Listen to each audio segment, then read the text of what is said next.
Welcome back to Brokers of Secrets. Today we have with us our special guest, Austin Jack. Now, he's a professional fundraiser. He fundraises for the nonprofit, the foundation, the not-for-profit space. And he's done an incredible job, a very impressive job, and he's fundraised a lot. I'll let him tell you the number, but I do want to say something. He's a man that does not have the conventional limitations that you'll run into when it comes to fundraising, when it comes to entrepreneurship. As you get to know him, I want you to pay attention and notice that it's because he's actually worked on himself. He's actually explored and pushed himself all the way to the outer edges of what we may call conventionally as limits. But these limits and boundaries that we will explore throughout the episode, I think it's going to be a lot of fun. It's going to be a different experience. And I encourage you to watch the whole thing because you will find that towards the end, I think we'll reach something that is quite educational, quite special, that we'll all learn something from. So welcome to the show, Austin. Thank you. Give us a little brief intro of yourself. Absolutely. Well, thanks for having me on the show today. Yeah. I'm going to start with a story. Arizona Supreme Court Justice Clint Bullock once told me that your goal in life should have the shortest bio possible so that you get on stage, people say your name, and they already know everything about you. So I hope at one point we say, today I have Austin Jack with me, and then we're sold. The audience knows exactly what the identity is, what I do, what my career has been. Yeah. But kind of 30,000 foot view, I have been a career fundraiser the last 15 years of my life. So I work with some of America's ultra high net worth families and philanthropists, and I talk to them about what movements they want to fund in America. So my biggest claim to fame is I've raised over $100 million in my career so far, funneling money into causes that are really changing the trajectory of American history. And what I mean by that is not evolving it, actually taking it back to our nation's founding. I started a company called Funding Freedom just a year ago after I wrote a book called Funding Freedom, A Tactical Guide to Winning Ask, Story, and Strategy, where I basically created a blue book or a blueprint rather for other fundraisers to follow based on all of my failures, my lack of understanding what a donor's real motivation was, and really how they can better facilitate meetings with these high net worth individuals and the charities that they serve. And so that has kind of been a major turning point in my career. Prior to that, I've been exposed to every aspect of politics, political media, and business politics. So anywhere from canvassing and knocking doors to working with candidates one-on-one to working with 501c4 and C3 organizations trying to change policy, both at the state, local, and federal levels. And then also some global affairs work. I had a short stint in the country of Montenegro, specifically Budva, which is one of their coastal cities, where we were trying to turn around the perception that over 50% of the population in that country is employed by the government. My argument is how can your economy be sustainable with over 50% of your revenue coming in and out of the government entity? So we were pushing for more tourism. We were pushing for less barriers to employment, to starting businesses. And it was a fun part of my career because I got to travel the world, but I also got to better understand how different governments operate and why they are all so focused on westernizing what they do. Through that experience, I became a board member to Global Ties Arizona, where I basically gave what I call as a public service tour to international dignitaries from across the globe. So I think during my tenure with them, probably 76 different countries came through our program, and I got to meet most of them and really understand their backgrounds, both culturally and politically, and why they're so interested in the United States. Because people often forget the US is still an experiment. We're celebrating our 250th anniversary. Most countries have been around much longer than that. We're still very young, and we're seeing that in the political environment today of how there's so much distrust with government, but also with local government bodies as well. The people that are coming from communities running on platforms of, I want to be a public servant, but they're running their own agendas. That's a little bit about me. on a career perspective, I'm also a husband and a father to 2 little boys. We live here in Scottsdale, Arizona, and that's probably my favorite job out of everything else that I do. That's awesome. Yeah. Beautiful intro. Thank you for sharing that. Of course. And I want to point out something for the audience. You said 100 million raised for the causes. I don't know how many of you are aware of fundraising. Fundraising for causes versus fundraising for startups are 2 different things, drastically different things. So now maybe I'm exaggerating, but I don't think I am. Fundraising $100 million in startup or in venture funds, that's pretty normal. Yeah. Fundraising 100 million for causes is absolutely not. In a very, very impressive way, right? So could you tell us a little bit more about that? Like if that's okay? Oh, absolutely. Yeah. So, and it's interesting, I've actually straddled both. So I've actually worked with startup companies as a shareholder and principal and raised funds to get them up and off the ground. There's 2 tech companies specifically I worked with. One was dissolved, one is still in business, but they struggled with fundraising because we couldn't quite get the products fully up and running. I invested a lot of my own money as well, but I've got some experience there understanding what types of capital injections are needed for profits. And you're right, 100 million is great for a company like SpaceX. That's just seed funding. They're going to need a lot more. Yeah. But the difference between funding a for-profit versus a nonprofit is with a for-profit, there's a return. There's a return on that investment in the form of an equity stake in it, stock exchanges. You know, a lot of investors nowadays are doing debt consolidation for these groups or providing debt via a loan with very aggressive terms. So I've got some experience there, a lot more complicated, a lot more due diligence. Whereas a 501c3 charitable nonprofit, there's no return on the investment outside of an impact or outcome on a local, state, or national level.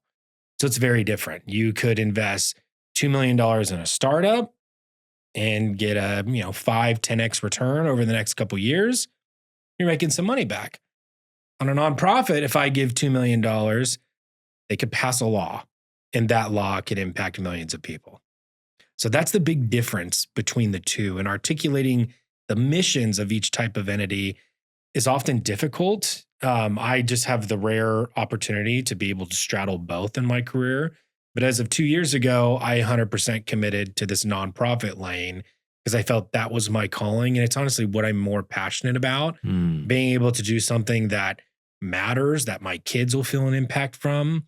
Whereas, of course, I can make a lot of money being licensed through the SEC and raising capital for profits, but it's a completely different environment and one that I just no longer became interested in.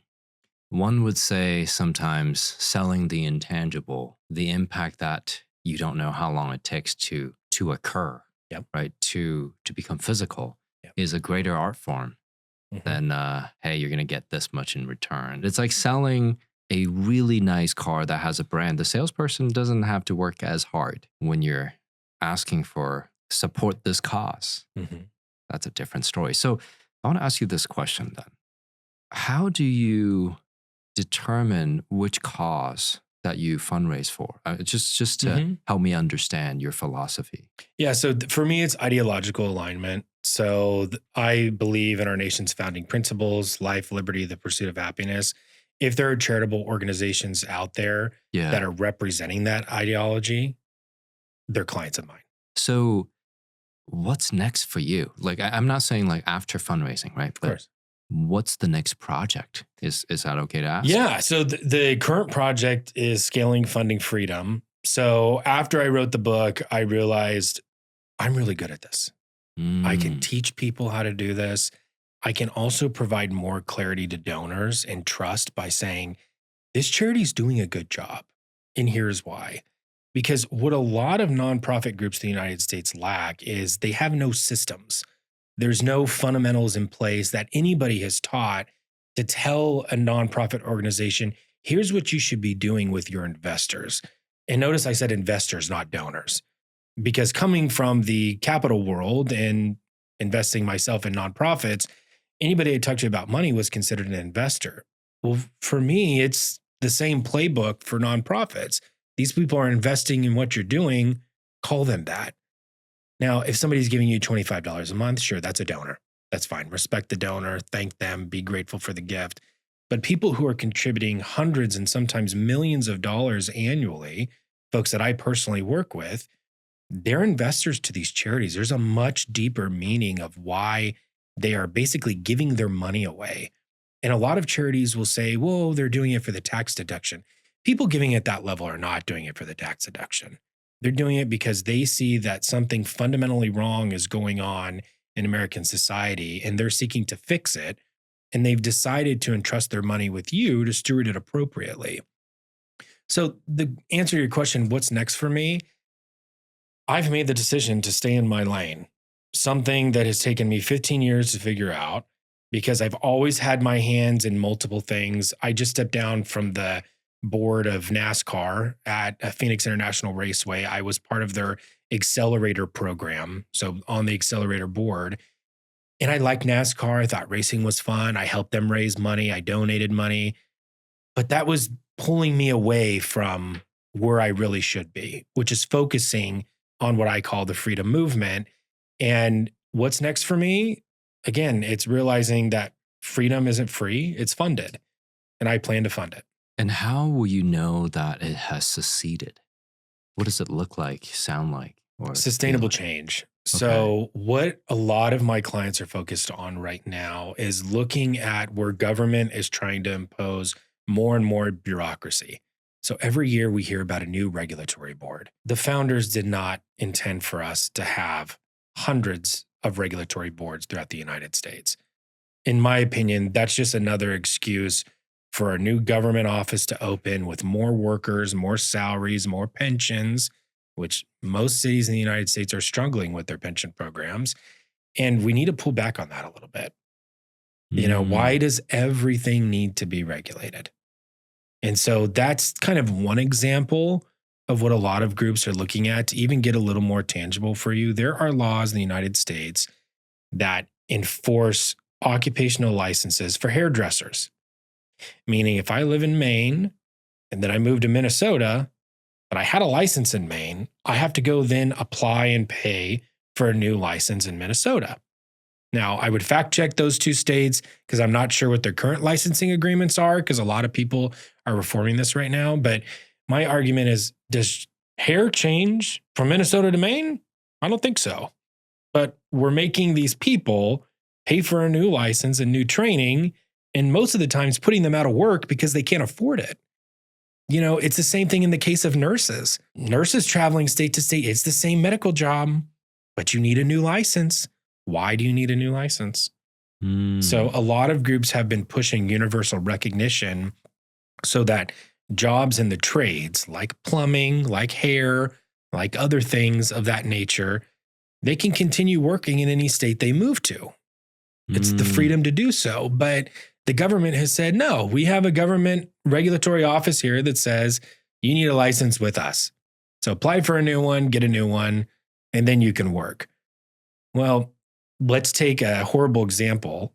Military spouses. Service members are often moved to different bases throughout their time. They normally have families and a husband or wife that has to move with them. So if that spouse has an occupational license, they're going to struggle to find work in the next state their service member moves to. I don't recall the exact statistic, but the unemployment rate amongst military spouses at one time was 24%, bigger than anywhere else in the United States. That's crazy. And the government's not paying attention to that. So a lot of groups are focused on issues like that. What is hindering the American dream from becoming a reality? And that's really where I'm focusing. Is there any obstacle in the fundraising? At this point, it's market size. There's only so many charities in the United States. And I believe in total, those who I am ideologically aligned with, it's around 4,700. So in terms of an obstacle, the max number of clients I could have is probably 4,700. So that'd be a cap. And at that point, there needs to be some sort of evolution to what I'm doing. And that evolution is probably me just providing my coaching services to any charitable nonprofit, which I'm open to. at some point. Just right now, I have this niche in a space that I understand really well. Whereas, let's say a hospital group contacts me, which I did apply for a job years ago at Phoenix Children's Hospital, got offered it, did not take it because I recognized two things. One, they only wanted me focused on fundraising for them, which I agree with for any employer out there. But for me, that's not going to work. I need to be able to do other things. And two, I don't know the first thing about raising money for a hospital. It's probably the same application to what I'm doing with these other charities, just a different theme. So rather than saving military spouses from encountering more and more barriers to work, it would be helping a child live, helping a child survive of a terminal illness. I could totally see the pitch in both categories, but my focus is not there. So your current market size is capped at around 4,700. Mm-hmm.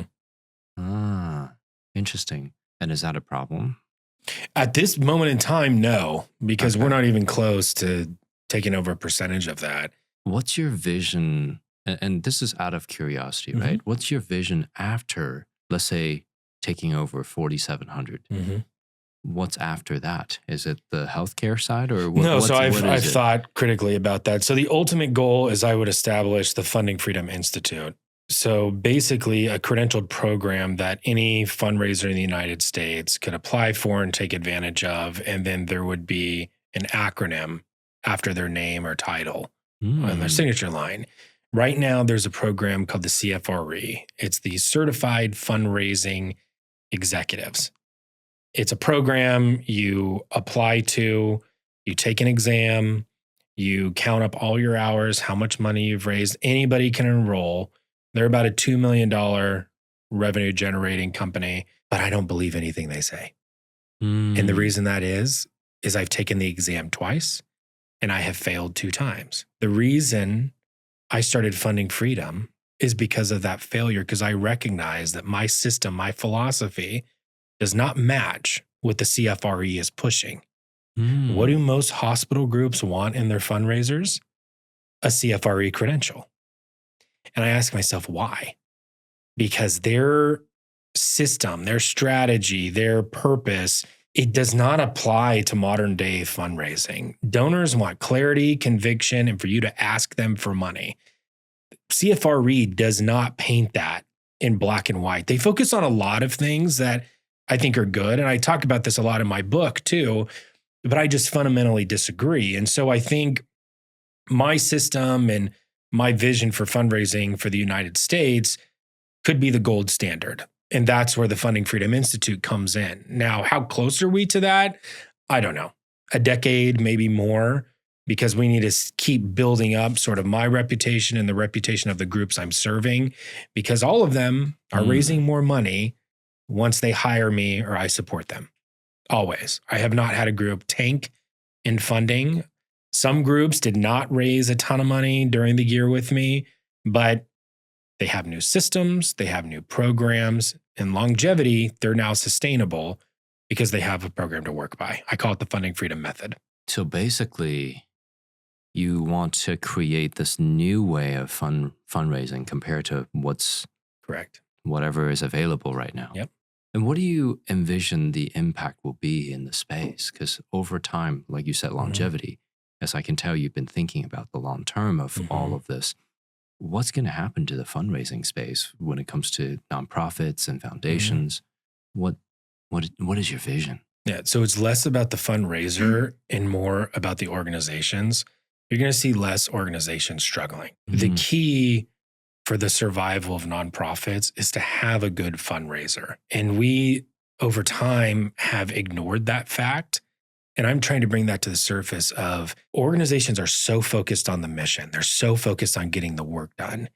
You need someone who's actually not focused on that to bring in the money to help you be sustainable so that every 12 months, you're not freaking out over what your budget is for the next year. Because a lot of nonprofits, they spend it just as fast as they raise it, which is not a bad thing. Donors expect that.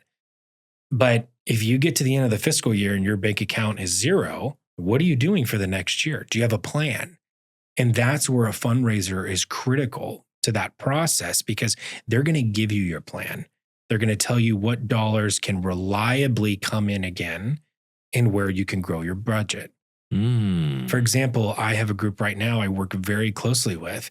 For years, they have relied on one single 7-figure donor. And if that donor ever stops giving, this organization collapses. So I was strategically hired to come in and complement the money that that donor was giving. Now, you notice I didn't say replace. I'm complementing it because the hope is that donor stays, but he can't be the only one in the race. So what we've done is we've outraised the amount he's giving every year so that the organization can be sustainable, can take more risks, can accomplish more. Because a lot of charities that are confined to money on an annual basis, they're not willing to take risks. They're going to do exactly what they said they would do on January 1, and that's it. Organizations who have more confidence in their fundraising program, in the money coming in, they're allowed to scale. They're allowed to grow, start new projects, new centers, execute ideas that might not work. Because at the end of the day, that's what a donor or a foundation is investing in, is things that might not work. But the slim % chance that they do is worth every dollar they're giving. You're literally funding freedom in your mind. Exactly. Right. And the connotation of freedom is different for everybody. Of course. In my viewpoint, freedom is your ability to execute your mission any way which possible because you have the money to do so.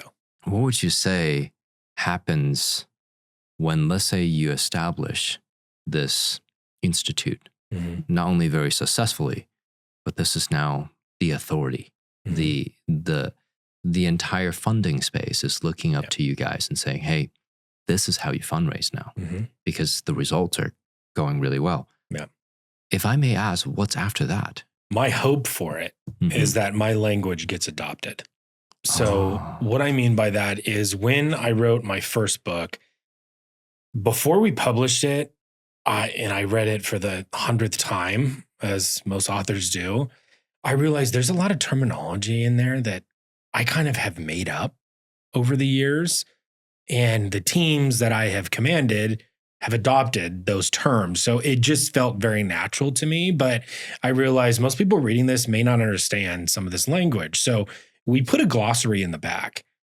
And what I did is I ran it through ChatGPT and said, hey, pull out every word that is not typical for fundraisers. And it did a pretty good job of pulling those words out. And then, of course, I found some others that didn't recognize.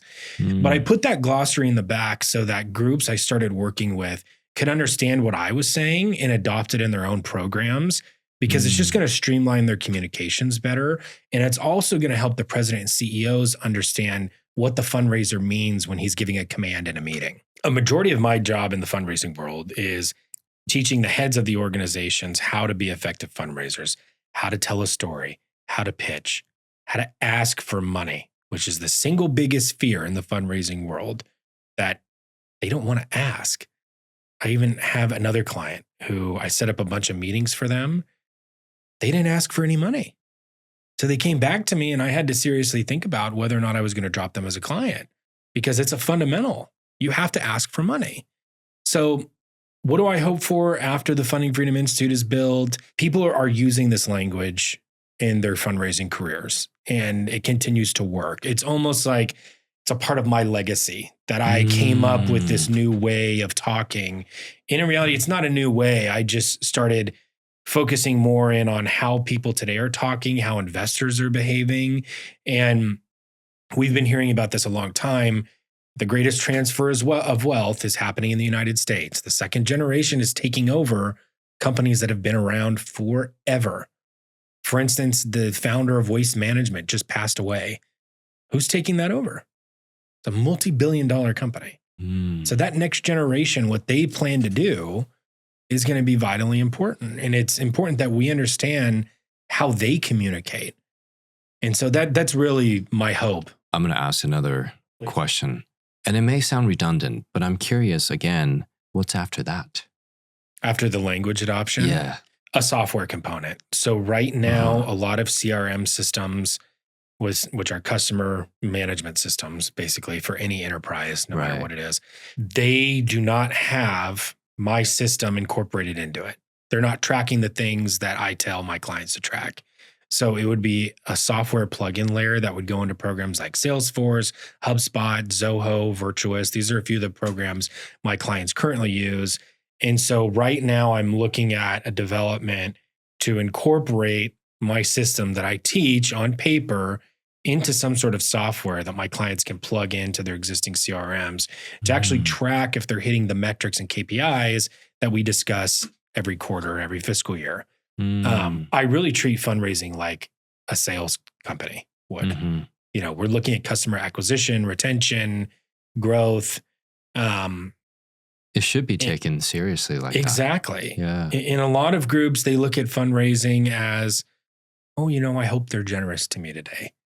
Okay, hoping they're generous is not going to fund the mission. It's not going to fund that child you're trying to save or that family you're trying to help get off welfare and SNAP benefits because the government thinks throwing more money at things is going to fix our problems. But I digress. I treat fundraising like a sales process.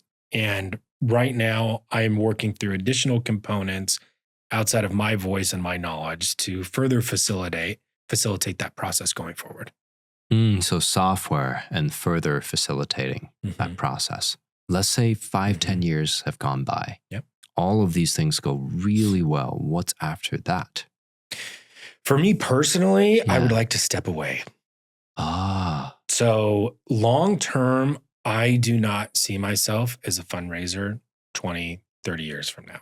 Okay. I hope that I've built this infrastructure and I can sit at the top of the Funding Freedom Institute to ensure that other people are aware that I'm still involved. I still believe in them. I can still share my ideas. But much like a lot of Fortune 500 companies who cycle through CEOs every 5 years, it's the same thing here. My knowledge is only going to be fresh, new, and aggressive for so long. And then at some point, another Austin Jack is going to have to come and fill my shoes. And a lot of people don't look at things that way. I'm not sitting here today saying, I'm going to die a fundraiser. I'm going to die a father, a husband, and hopefully a grandfather. That is my ultimate goal. And perhaps a great grandfather. Yes, I hope. Yeah. I hope. I mean, with how stem cells are working, maybe. Yeah. But a quick story. Christine Jones, she was the CFO to GoDaddy. She ran for Arizona governor a couple cycles ago. When I met Christine one-on-one for the first time, she sat down with me, very short meeting, 20, 30 minutes, and I knew that's all the time I was going to get. And I was introduced to her as a favor. I was very young at the time. I think I was 19, maybe 20. But I wanted to meet her to say, why'd you run for governor? What are you doing next? Tell me about what drives you. The basic questions they teach you to ask in interviews when you're meeting somebody very successful, like Christine. Before I got to those questions, she asked me, who do you want to be? And my first response as you're reading my book was, well, I want to be a public servant one day. I want to run for office. I want to be a leader. And she said, that's not what I asked. I said, okay, I want to be a CEO. I want to run a large company. I want to command a team. And she said again, you're still not answering my question. And I said, Christine, I'm struggling with an answer. She goes, I can see that. What I'm looking for you to say is, who do you want to be? Do you want to be a man of faith? Do you want to be a father? That's what I'm asking you. And that conversation changed my entire perspective of what success meant, what I wanted out of a future. I mean, everything. And it was actually at that point too, I write about this in the book, I no longer wanted to be president of the United States like I did when I was in 4th grade running for sergeant at arms.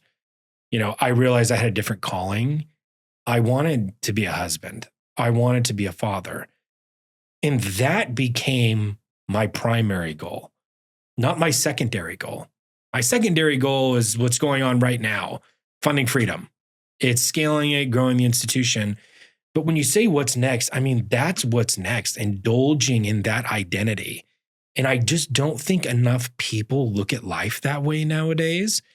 And me understanding that calling, that future, that my wife and children will always come first and I will not show up for a board meeting, if something's going on, which happened last month, I couldn't go to board meeting because my kids needed me and my wife needed me. So sorry, I'm not coming. And people can be upset about that, but that's where I'm also different. I have those values. I'm also a Catholic. My faith is important to me. So that's important.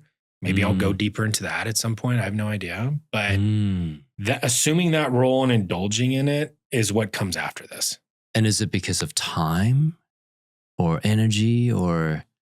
That's a great question. I think the reason why is there was this TikTok video I watched once. Yeah. It was a monk.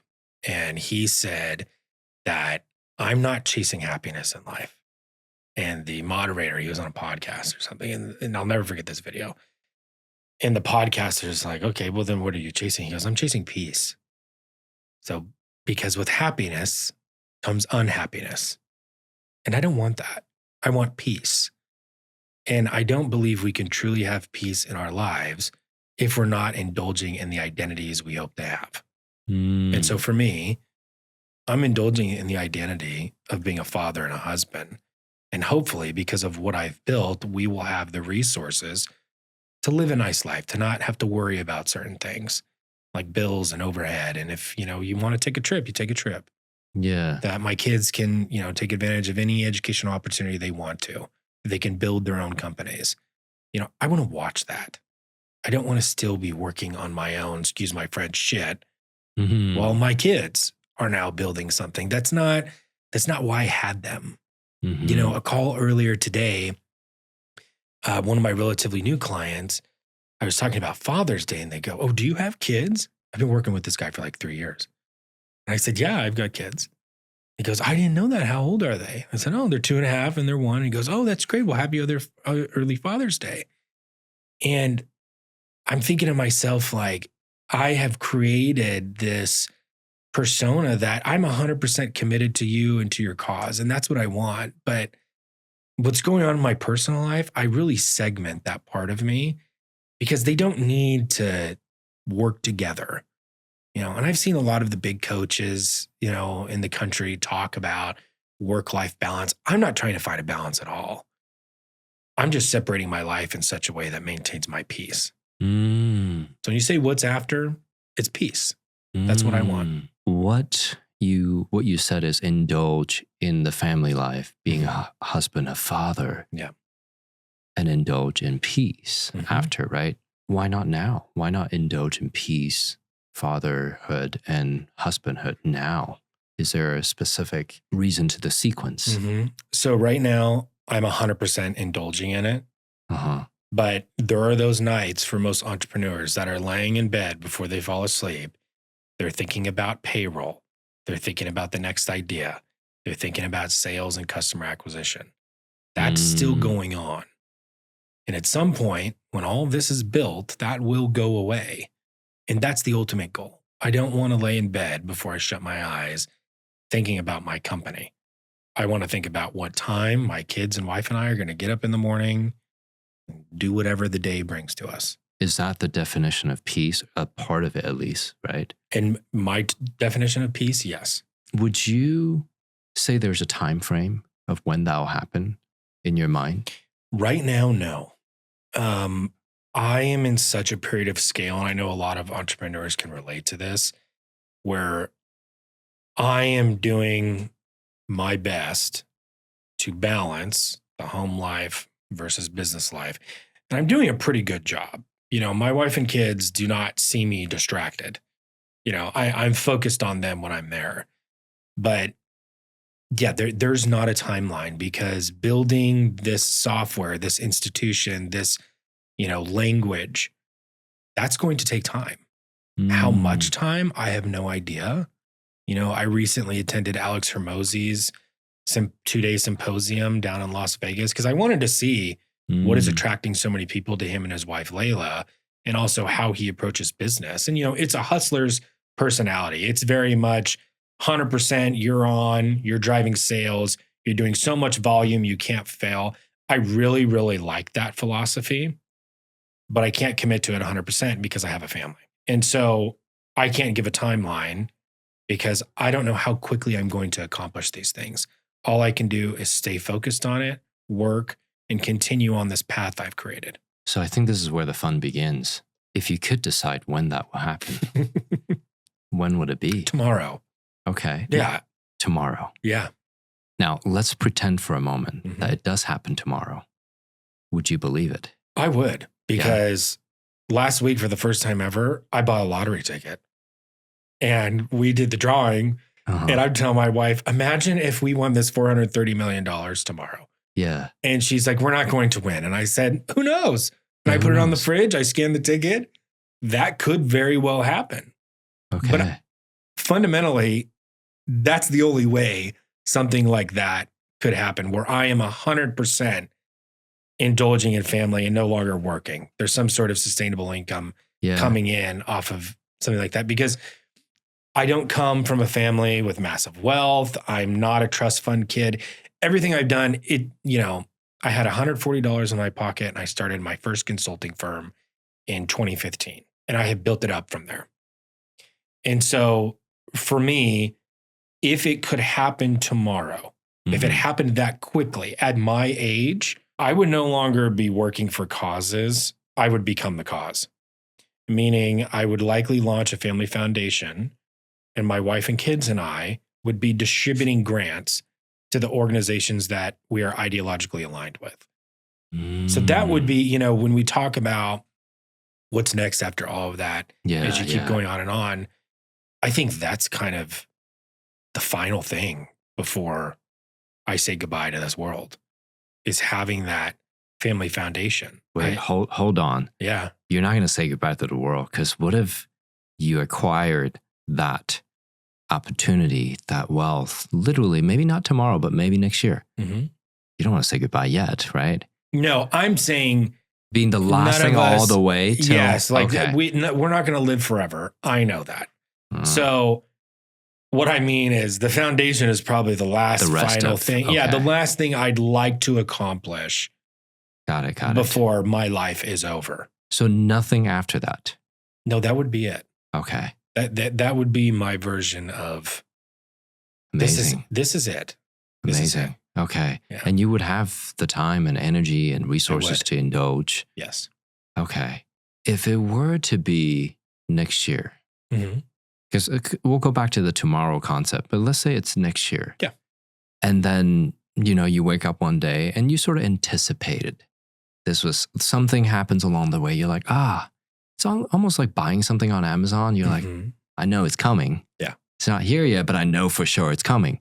That feeling starts building up more and more and more. And then maybe March, April comes around. You're like, it's definitely coming. And then June hits. You're like, I can't believe this happened in a year. Does it make any difference? Or are you? To me, it doesn't make any difference. Because like with all things, everything I'm building right now, it's not on some business plan timeline. And I have You're not in a rush. I'm not. I'm enjoying every day right now. Okay. I'm enjoying the development I see in my kids. I'm enjoying how my wife and I's relationship is evolving. We've been together a very long time. And so we've seen how each other has evolved as individuals, outside of husband and wife, like just as people. And I'm enjoying watching that. And then I'm also enjoying this challenge of scaling this business and, tackling issues head on. There was I'll just say this for full transparency. There's a $10 million deal on the table with me regarding my consulting firm weeks ago, and it took a complete 180. And so I had to adapt to that change. So I'm enjoying that, though. I'm enjoying the pivots. I'm not in my 60s and 70s where I have less energy than I do today. And I always tell people this, I mentor, you will never have as much energy in your life as you do right now. So expense as much of it as possible. And that's what I'm doing on all aspects. Because there's nothing I'm doing in my life that does not require energy or commitment from me. Everything does. I'm very honest about that with myself. I have another segue. I want to take this real fast. So let's say longevity tech comes around and says, hey, now everyone who takes this pill, you're going to live 1,000 years. Would you want to take it? Oh, that is a tough question. Yeah, and you'll be healthy and strong and in your prime for the 1,000 Yeah, years. I think the question would be, does every member of my family get that pill? Yeah. Because if they don't, then the answer is immediately no. Okay. And my grandmother, who's in her 80s right now, every month I talk to her, somebody else has died. And I can see it that it's starting to wear her down of every memory she has from when she was younger, everything that she and my grandfather built, who passed away in 2011, that's gone. She has nobody to share these memories with. She's making new ones. Yeah. She's a great grandmother, so she gets to watch my kids, but it's not the same. And so, do I want to live forever? Yeah, if everybody in my family can. Let's say they do. Let's say they do. Yeah. Then their kids as well. Let's say they do. Because Yeah, pill is. If that pill is around, Yeah. I'm taking that pill. Okay. Because then there's more to do. So what would happen if you could live another 1,000 years every time you take one and your foundation is set up and you have resources? Okay, well, then we go from focusing on the United States to focusing on North America to focusing on South America to then focusing on other continents and eventually the final frontier, space. Now we're focusing on that. That's what Elon Musk is doing right now. Yeah. He has amassed incredible wealth and he sees something in the future that is not on this planet. If I'm living that long, I'm going to be able to observe that and fund it alongside a giant like that who has amassed incredible wealth through hard work. America's giving him a lot of crap right now for that, and they really should stop because I think a lot of people are just upset they couldn't do it themselves. It's like he did it. He put in the time, he put in the hours, he put in the sacrifices. If you want something like that, then figure out a way to do it. But don't blame somebody else for achieving it before you did. And so if I'm looking longevity, I'm surviving thousands of years, my geographic footprint will just continue growing. And I think that is the next step after the next step after the next step until we've conquered the universe. I think a lot of people are mad at their own brilliance. So they're projecting it on Elon. I They're could see that. suppressing Yep. the part of them that can win, that can do great things, but Yep. they're like, no, I need to fit in. So you would invest alongside that and you would grow your geographical footprint. I had this conversation one time with a gentleman that's a new investor in real estate, incredibly intelligent person, has so many accomplishments, including a PhD in psychology. And I was like, what is your goal here in real estate? He said, I would like to have, a bunch of homes, a bunch of properties that would fund my life and I can do different things, which is, normal answer for an entrepreneur.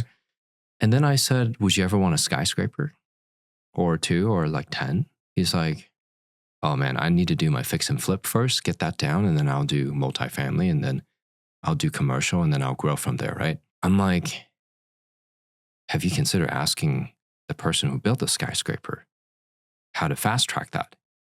Now, I'm not saying he wants to fast track or not fast track, right? But I remember sitting in the homes of the Silversteins who own the World Trade Center, right? And I'm like, these people give very different answers, because if this gentleman became friends with the Silversteins would say, well, I really like you. Let's do some deals together. And instead of 20, 30 years, maybe 2-3 months, 2-3 years, they're involved in skyscrapers. Yeah. Right. And I'm suspecting already who you know and what you're doing, that what you're doing is going to be a little faster than you may be. I think that you're being very humble on the show right now to say, hey, I'm not going to put a time frame on there. I suspect it's going to happen then even faster than even what you're expecting. I believe it will. So then the whole quantum computing along with longevity tech coming around, I'm not going to be surprised that your geographical footprint will grow, because you'll be thinking, well, heck, I'm healthier and stronger than ever. Yeah. And my family's well and I'm well and I have more resources. So I'm incredibly curious.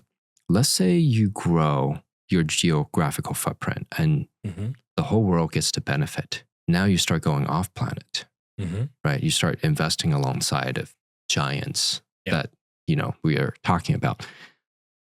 What's next? Just continue to invest in the future of mankind. I think in a sense, that is a little bit of what I'm doing right now. Yeah. Because I am creating relationships between high net worth individuals, donors and investors, Mm-hmm. with charities that are making an impact. Yeah. So in a way, I'm investing in mankind right now. You are. The only difference is it's with human capital and not my own money. That would be the major change with the scenario you're putting into place. So let's imagine fast track for a moment, right? Let's say we Mhm. fast track 40 years.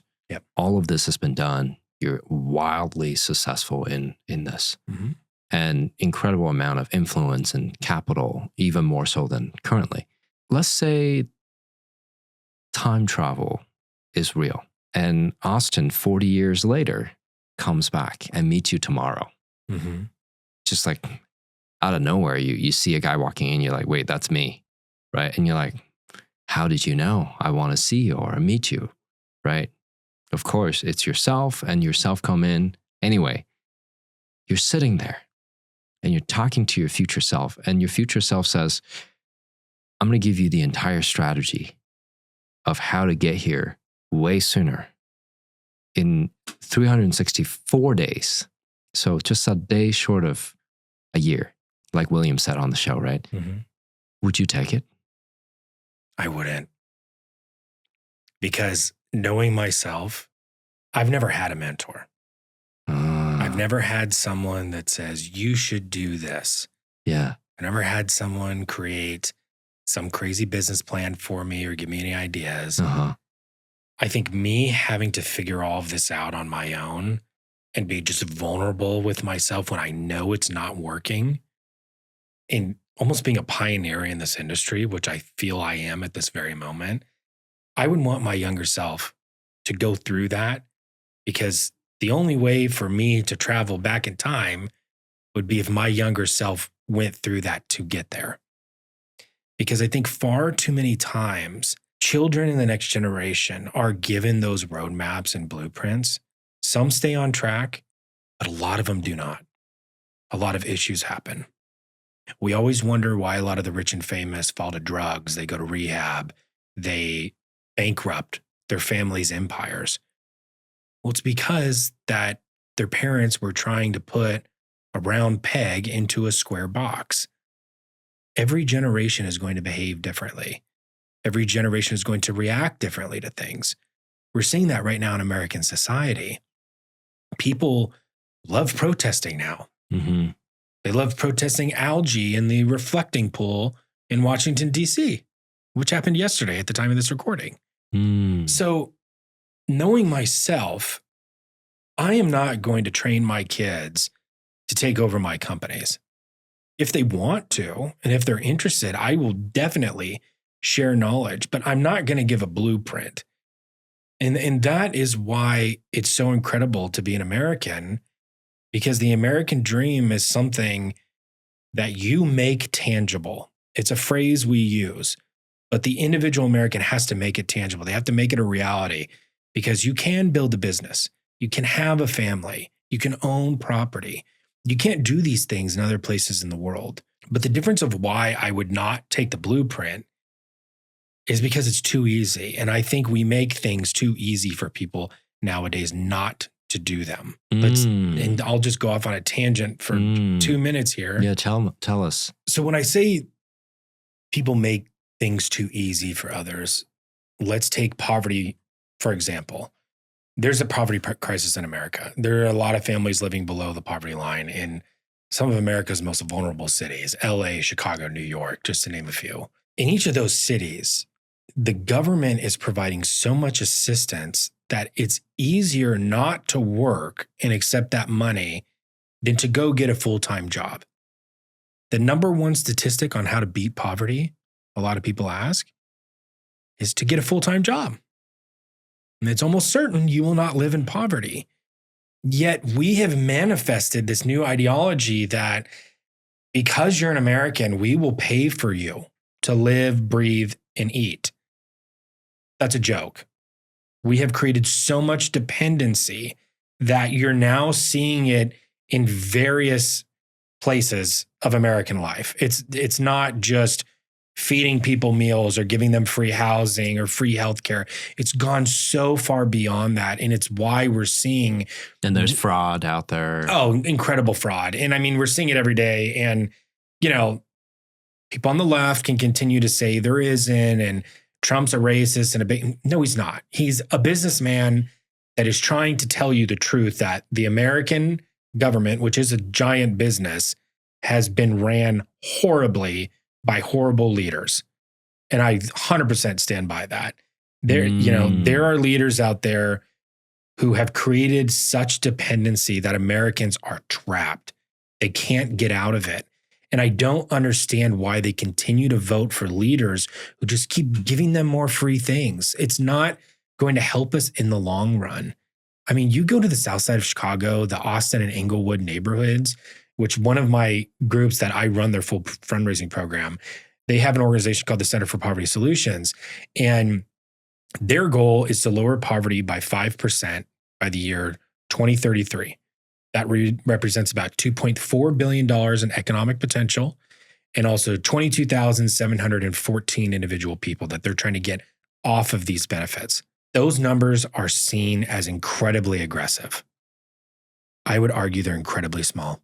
We have to be doing so much more than allowing people to fail when we have created this problem. The government has created this problem. You know, it's like when COVID happened and those stimulus checks came out, I never understood it. Like, I get, okay, maybe some people got laid off. They're having a hard time. You know, the government imposed the shutdown. I get it. But giving away free money, that's not the solution.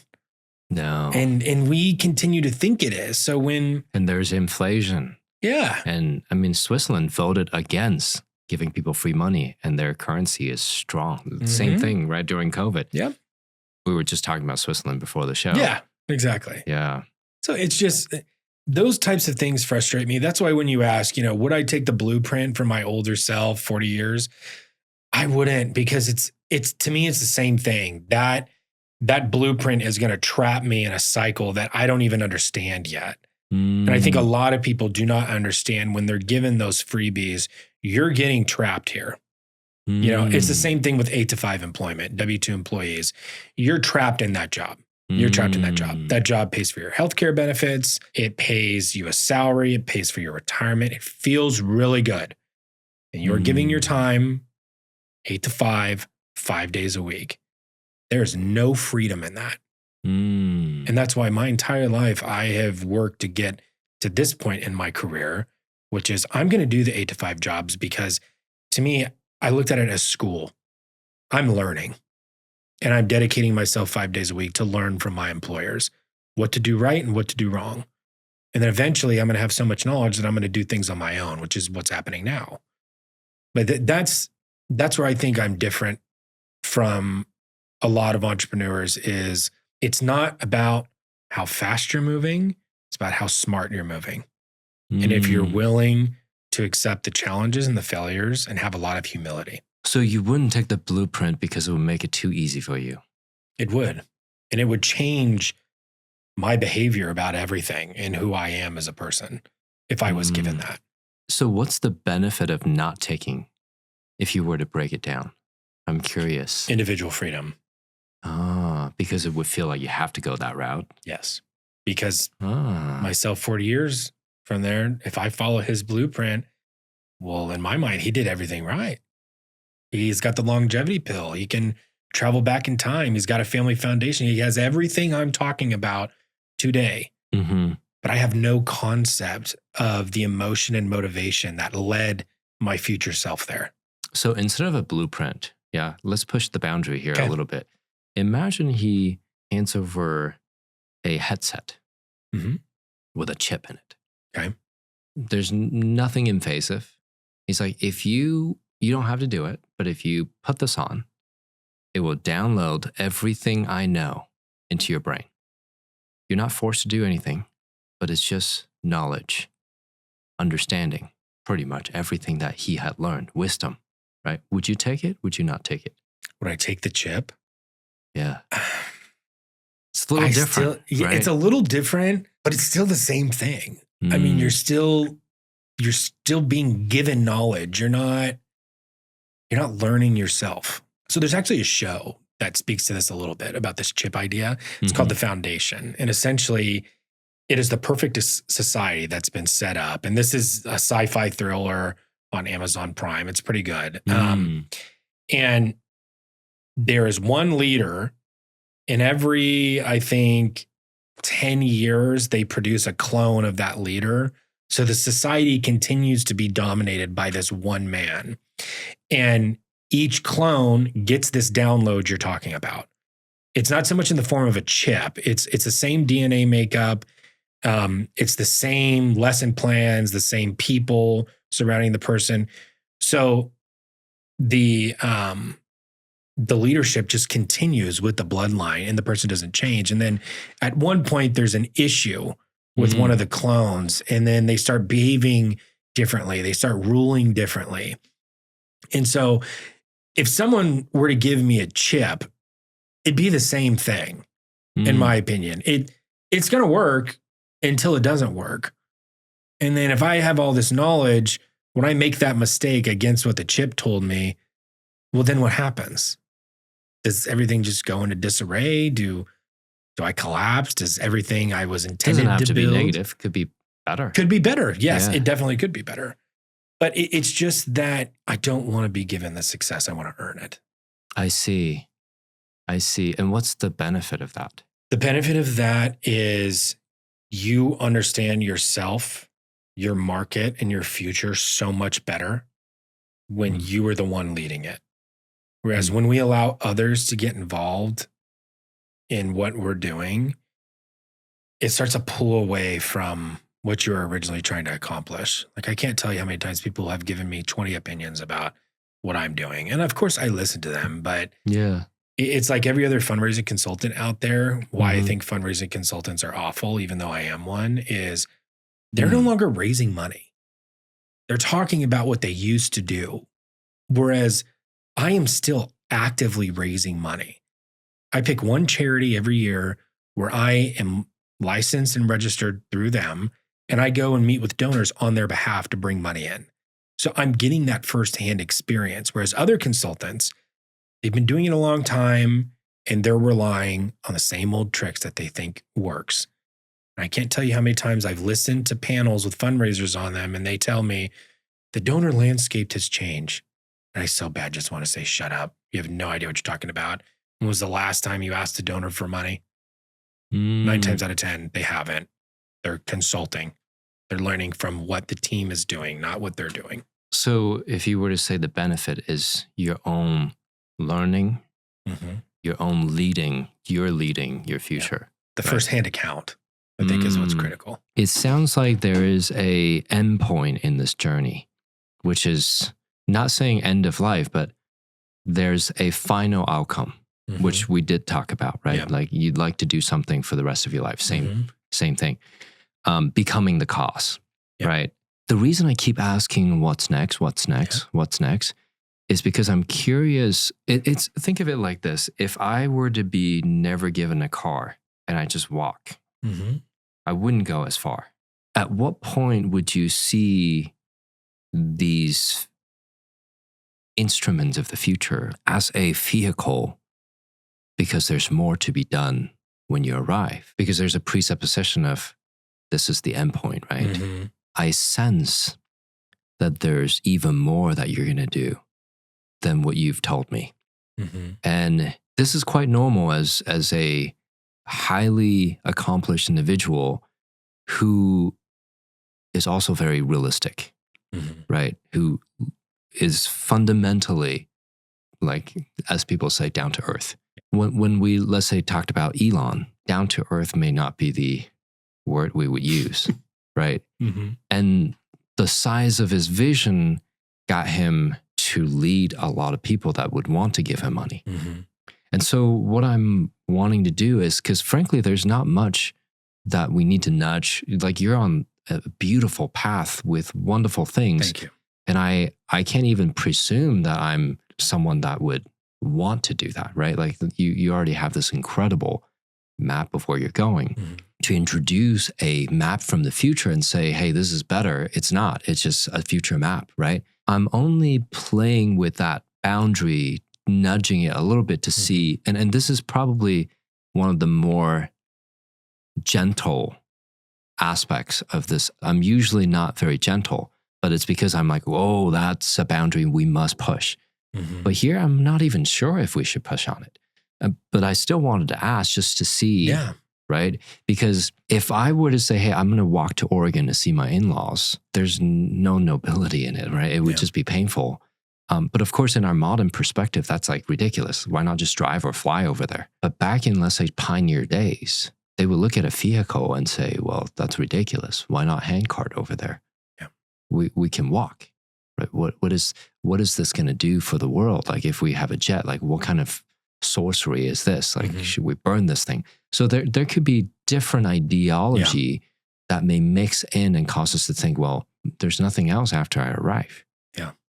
But I'm seeing a man who has a magnificent current life, past, and future. And I'm just curious if we stack on top of that. And if you got to where you got to or where you're going even sooner, what other magnificent things, perhaps even exponentially greater things you'll do. Yeah. That's where I'm wanting to go. And I think let's use your car metaphor. Yeah. It's not a car I need. It's money. If you inject capital into what I'm doing right now, that does change the timeline. That speeds it up. But that's for any business. Right. If you spend it appropriately. There's some companies that get a lot of money and they, like I'll never forget this. I once had a donor. She had a niece and her niece invented some sort of like recyclable tampon type thing for women. I can't remember exactly what the product was, but interesting. She got a huge capital injection. They blew it all on furniture for their office. No. And so I never forgot that story because it's a great example of how not to spend money. Yeah. Whereas I have a plan for all these things, but the key to the plan is compounding my money, money that people are paying me and then me reinvesting into building the Funding Freedom Institute. Now, if someone just gives that to me, that fast tracks all of it. Yeah. If that fast tracks everything, and let's go with your idea. We build the Funding Freedom Institute, we build the software, people adopt this language I'm creating. I build the Family Foundation. We invest in, traveling space and all of that. What comes after that? I can't answer that question because my mind is not allowing me to look that far. And I think that's what we're trying to untap right now.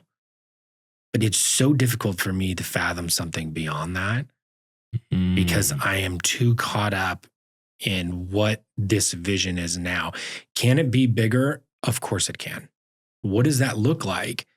I think I still have to figure out for myself because this vision we're talking about today, I developed this a year, 2 years ago. When did I start writing the book? Almost 3 years ago. And so at that time, that seemed massive. And then it was, okay, let's start adding these layers as you I got say. you. Yeah. I got you. So imagine we were going on a trip, right? Let's say I'm going to say we're just going to go to Mexico. You pack differently than if we just go for 2-3 days. But let's say I'm like, hey, bring your family, not just going to Mexico. After Mexico, we're going to Argentina. Okay. After Argentina, we're going to actually flip around. We're going to go up to Iceland.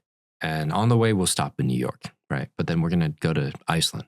And after Iceland, we'll go to, let's say, Norway. And then we're going to head down. And then we're going to go to Amsterdam. And then gradually we're going to pan around. We're going to go to Portugal, Spain, France, Italy, and then Greece. And we're going to stop there for a few days. And then, well, we're going to go tour Africa. Now, that trip, you would pack drastically differently, right? But if I say, hey, Austin, let's go on a trip. and all I told you is we're going to Mexico. It would force you to learn how to change the resources and adapt along the way, buy things along the way to prepare for the rest of the trip, right? Mm-hmm. But if I gave you the itinerary ahead of time, not saying that you wouldn't enjoy Mexico or Argentina or Iceland, you would still enjoy all of it. And you can still make choices differently, but you would be very, very prepared. But here's the good part. The good part that I'm wanting to nudge us toward is what's after Africa. Mm-hmm. Because if I just told you Mexico, you wouldn't think nearly as far about the rest of the trip. Yeah. And you wouldn't be thinking, what are we going to do in Africa? Mm-hmm. But what's after Africa is what I'm after.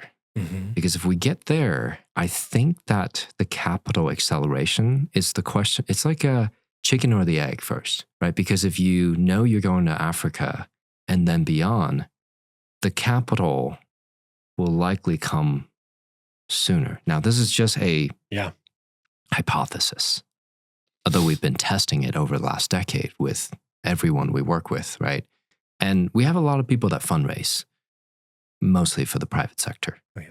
We did work with a rabbi at one time that fundraised for the Middle East to serve a certain purpose. And it's very interesting to watch what happens when you stretch the human psyche too farther, because in one way, some say time is an illusion. Because back in 1972, Stanford Research Institute did find that, sure, there are infinite versions of the future. But one thing that's fascinating is that the data of the future is literally right here, because the human mind can traverse into different channels. They call it dimensions. But these channels allows us access to these data from different dimensions. And the laws of physics are different, governing different dimensions. Therefore, in some dimensions, all of past, present, future, all available. So that data is literally available. So I'm not saying, hey, someone has to time travel to you to give you that data, right? The question really is like, if you were to know that we're going to go to Africa, would you want to know, or would you want to just know Mexico's on the itinerary? That's a different question. Yeah. I'd probably want to know we were going to Africa. And I hope you know why I'm nudging us this way, because... And please do. I love this. There are times I talk to someone and I'm like, I don't believe this person's vision. I don't believe they're going to execute on it. I don't believe they even actually care. And or for lack of better words, I don't actually believe they're as intelligent as someone like yourself because of this. Because I believe in this concept of every day you go out and look for the magnificence in other people. But what happens is you end up finding a bunch of magnificent people coming into your life. And there are still various levels. But when you're sitting in front of someone, you're like, wow, they literally are dedicating their life into something that is just magnificent. And you're like, I'm not going to even assume that I can be of help because it sounds like you already know where you're going. I'm a geek in a very specific way. Because, a lot of people are like, hey, you guys must know something, do something different. I'm like, no, I'm just ultra focused on this one thing, right? We got to know this really well. And the one thing that I got to know really well is if you knew the itinerary ahead of time, you'll likely plan even more trips. And the resources for this whole trip will come sooner than if you just plan for Mexico. Because you're going to need the resources to buy clothes that are for different climates, food, perhaps pay for a bigger boat, right? And whatever that entails. So I presuppose, and you can tell me if this is too crazy to say, I think that Africa is just your first stop. All of this is just milestone. And I'm saying this per my comment earlier about you and who you are and what my read on you is. Not everyone, I'm not going to say to everyone that, hey, I think Africa is going to be your first stop. I think this is literally going to be like walk in the park for you. And right now, what I'm sensing is if you say Africa is the last stop, which is absolutely not, then we may limit what you're going to be able to do, right? I think you're sensing where I'm going with this. Absolutely. The question is, would you be willing to ask this question to yourself before you go to sleep for the next couple of weeks? And then keep a notepad next to you. Because the Humans Performance Lab, I think it was the Air Force, they developed this technique called sleep incubation or thought incubation.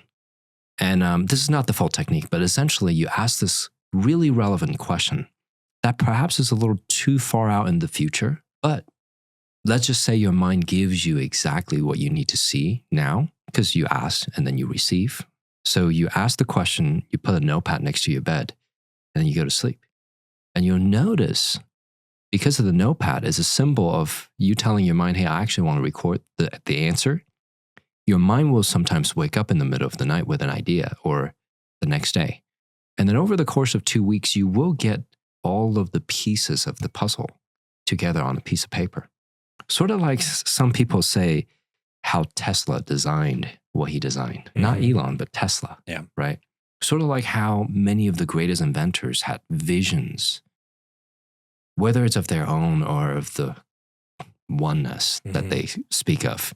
I suspect that the reason you haven't utilized mentors is actually because you're so connected to this oneness. So your ideas literally flow to you. And then you go and test it, you go and do it, and then you quickly get feedback, and then you improve on it, right? I'm curious. And I know you haven't done the sleep exercise yet. Well, actually, I was going to say I have. Oh, you have? Tell us. Yeah, I didn't know that was a method. It is. So here's the funny thing about this. We've been talking, I like to watch shows and movies with my wife. It's kind of like the unplug moment where whatever. And some say they are disclosures. Yes. Trash TV, you can call it whatever you want. It's like, I'm not trying to gain or benefit anything from it. It's like, I'm going to focus on this for 30 minutes a night, maybe an hour. I'm just going to unplug. There's a movie called Baby Mama. It's a comedy with Tina Fey and another actress. They're very funny in it. But I watched it when I was younger, and in the movie, she talks about how she keeps a notepad next to her bed, and she wrote down something like electric toilets or something. I'll never forget the phrase. And I was like, that's interesting. The past year, I have been using my iPhone in the middle of the night to write a list of things that I want to do. And that's actually how funding freedom and all of everything we're talking about today, this vision, that's how it came to life. Is because I would just write it, I'd leave it there, stop thinking about it. And then at some point during that next week, I'd execute on it, explore the idea, test it, as you said. But yeah, no, I am a big believer in and maybe I should do a notepad next to the bed, better than the phones. It won't wake me up. But yeah, it'll keep you in the altered state. Yes. So the reason I brought this up is because sometimes the design and writing down what we want isn't design. It's a download from the future, because time is only seemingly linear, but it's quite circular. And as science continue to evolve, or our understanding of science continue to evolve, what we have come to see is that there's an interesting way of describing the reality, is that we are already connected 100% to all of the data in the future and past and current. It's just how willing are we to see it? Yeah. And so when you have a notepad or your phone, you write things down, some of it is a design, some of it is a download. So that's why earlier I asked the question, what if your future self gives you this full design, right? Now, it's not restrictive in a sense that's like, you have to do all of it, because you could actually improve on it, is my presupposition here. That's what I was going to respond with, is I would change the plan. You must, because this is now your future in a different way, right? Because his future is coming back to you. But it's a limit that he's presenting to me. Exactly. His future is you. Your future is not him. He's coming back. Sure, whatever we call it, right? But really, he is not in your future, because the moment he showed up, the blueprint is old. It's an old version. However, that saves you some time, because it tells you which path doesn't work, which path works. He probably tested 2,000 different paths. So process of elimination will save you and gives you greater efficiency, right? As we were talking about the future, the past, and current, I became very curious about what data I can get to leverage, not to follow necessarily. Because anytime a piece of data, let's say it's from the future, even if it's reliable, I look at it like, how can I improve upon it? Right. So let's say I'm going to Oregon. I'm not that guy who's going to say, hey, there's a plane ride or a car. I'm just going to walk. That would be crazy in today's, society anyway. Mm-hmm. But I'm also the guy who's not just going to sit on the plane and say, oh, this is good enough. I'm wondering supersonic flights. I'm wondering portal technology. I'm wondering what else, right? Because we do know quantum computing is coming. Quantum teleportation is just a matter of time. And I would not be crazy to say I think that our world has already had portals. I mean, if we watch documentary, which can probably only show a very teeny percentage of what is actually out there, there's an interesting show called the Skinwalker Ranch.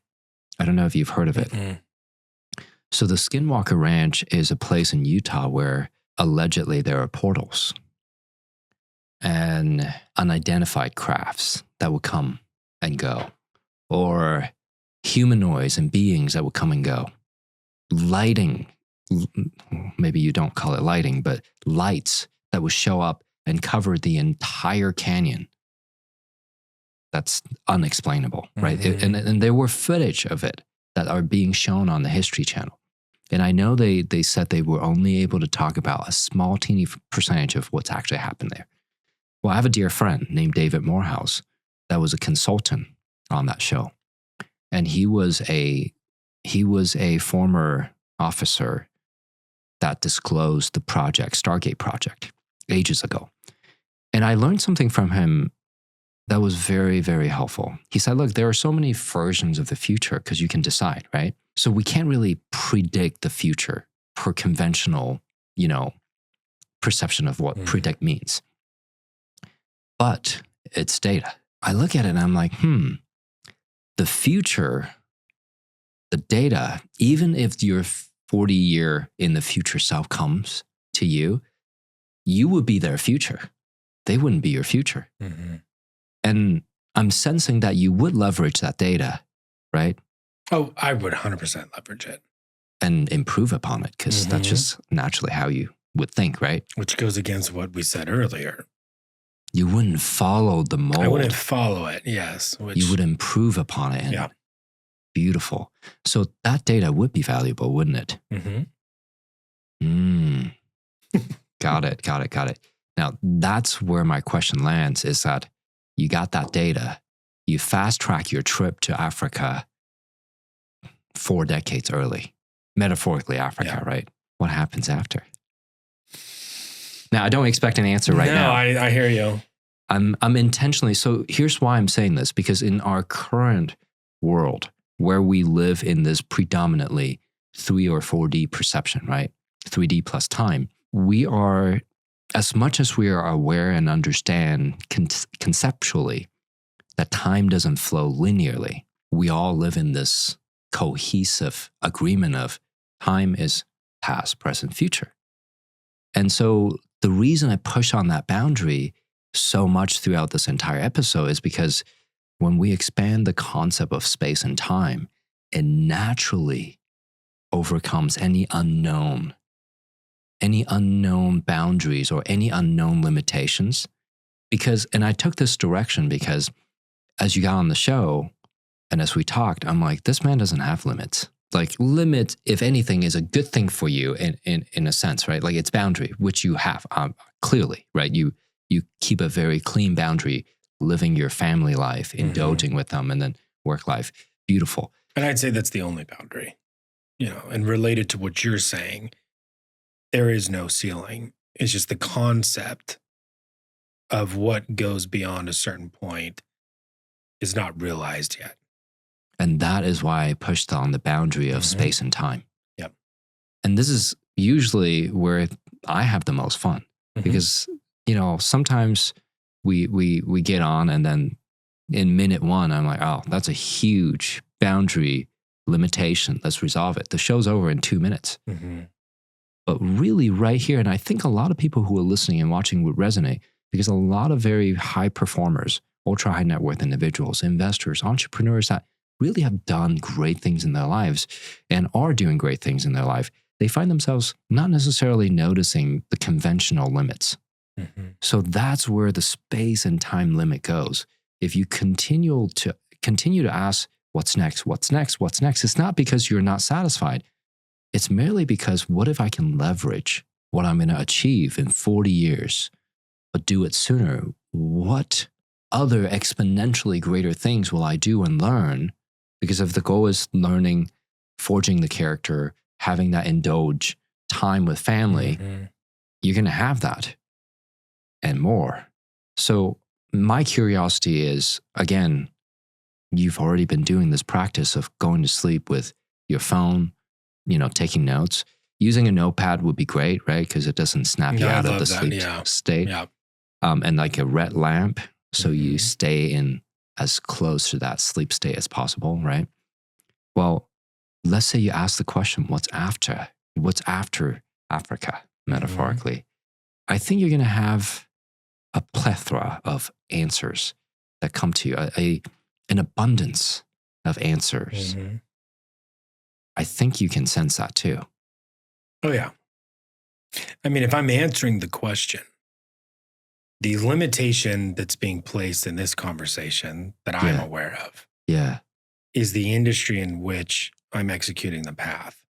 We're only talking about fundraising and philanthropy. There's a lot more outside of that could be taken advantage of. And I think when we're talking about unlocking, that is yet to be determined, at least with me. That's the space side of things. That's the space side of things. So when we talk about, you have the family foundation, you're investing alongside somebody, you're going into space. The real term for that is exploration.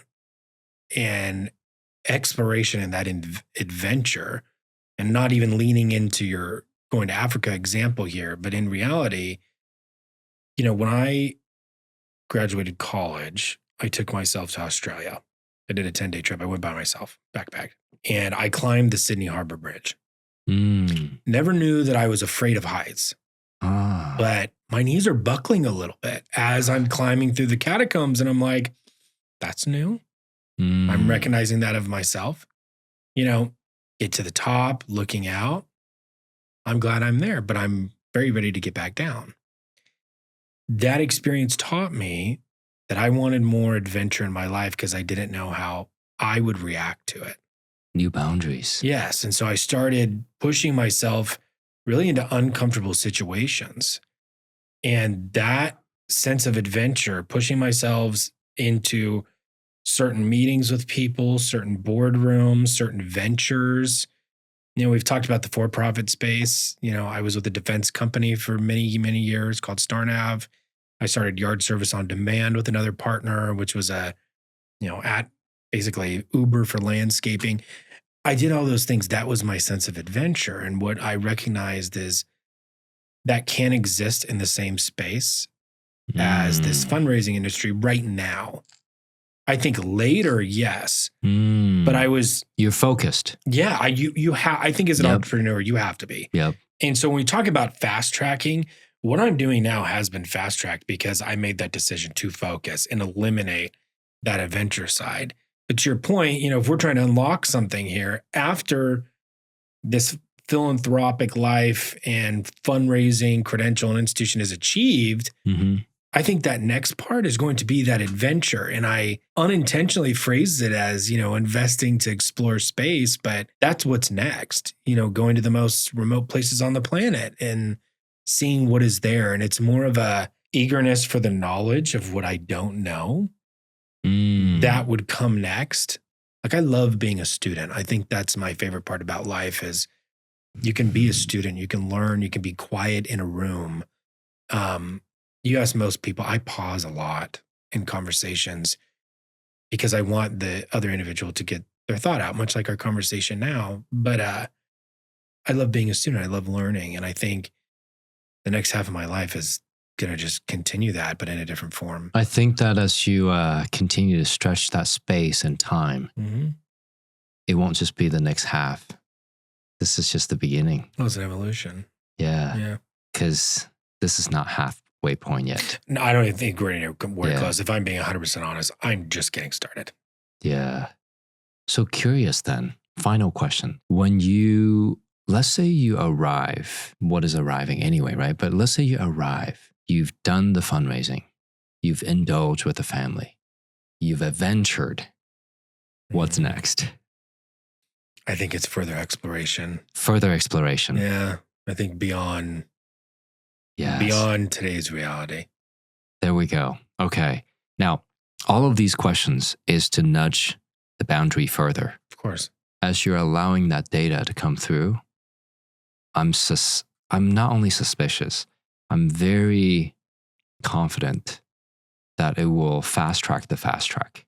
Because right now, I think that there's you want to learn and experience what you're building, but the same conversation that I said earlier with going to Mexico, it's lovely, but we don't need to spend all the time in Mexico because we've got the rest of the trip and more. I think that there's going to be some really great adventures. I want you to keep me posted because absolutely. I think that there aren't that many people that I meet that love to push their own boundaries. So by the time I meet them, the boundaries I push is space and time. Yep. Which is a real treat because we spent literally an hour and a half learning how you don't have that much boundary.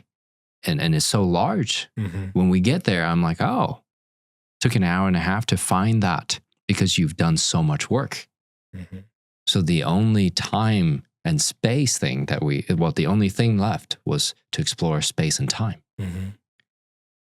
But I think that's where the exponent is. So asking that question before sleep, I think will be really fun.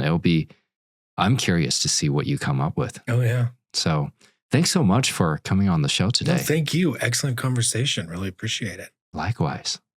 Every episode's different. So this is definitely a treat for me. Thank you again for being on here and keep me posted. I'd love to hear from you again and perhaps bring you on and hear about your next adventure next time. Absolutely. Thank you so much. Yeah, thank you.